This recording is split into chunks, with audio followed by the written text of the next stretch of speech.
Jika Aceh memilih untuk merdeka secara mandiri, konsekuensinya dapat sangat kompleks dan berdampak luas. Berikut adalah beberapa kemungkinan konsekuensi yang mungkin terjadi. 1. Reaksi pemerintah pusat. Pemerintah pusat Indonesia kemungkinan besar akan menolak klaim kemerdekaan Aceh dan dapat mengambil tindakan keras untuk mempertahankan integritas wilayah negara. Ini bisa mencakup pengiriman pasukan militer untuk menumpas pemberontakan atau konflik bersenjata.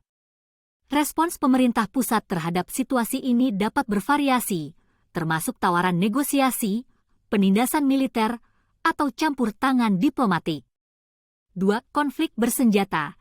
Jika Aceh menyatakan kemerdekaan secara sepihak, kemungkinan besar akan muncul konflik bersenjata antara pasukan pro-kemerdekaan dan pasukan yang mendukung integritas negara.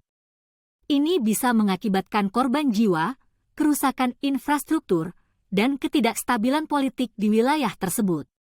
3. Dampak ekonomi. Kemerdekaan Aceh dapat berdampak signifikan pada ekonomi regional dan nasional.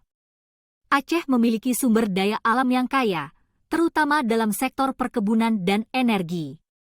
Jika kemerdekaan dicapai, negara baru tersebut akan mengambil alih kendali atas sumber daya ini, yang dapat mengubah lanskap ekonomi Indonesia secara keseluruhan. Selain itu, proses pembangunan ekonomi dan perdagangan antara Aceh dan wilayah lain di Indonesia mungkin akan terganggu. 4. Dampak sosial dan budaya. Aceh memiliki identitas budaya, agama, dan sejarah yang khas. Jika merdeka, Aceh akan memiliki otonomi penuh untuk mempertahankan dan mempromosikan identitas ini.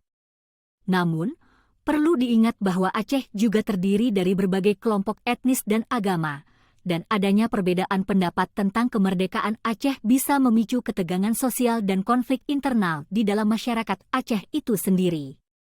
5. Pengakuan internasional. Aceh akan menghadapi tantangan dalam mencari pengakuan internasional sebagai negara merdeka. Negara-negara lain mungkin enggan mengakui kemerdekaan Aceh karena kebijakan dan prinsip mereka terkait integritas wilayah negara.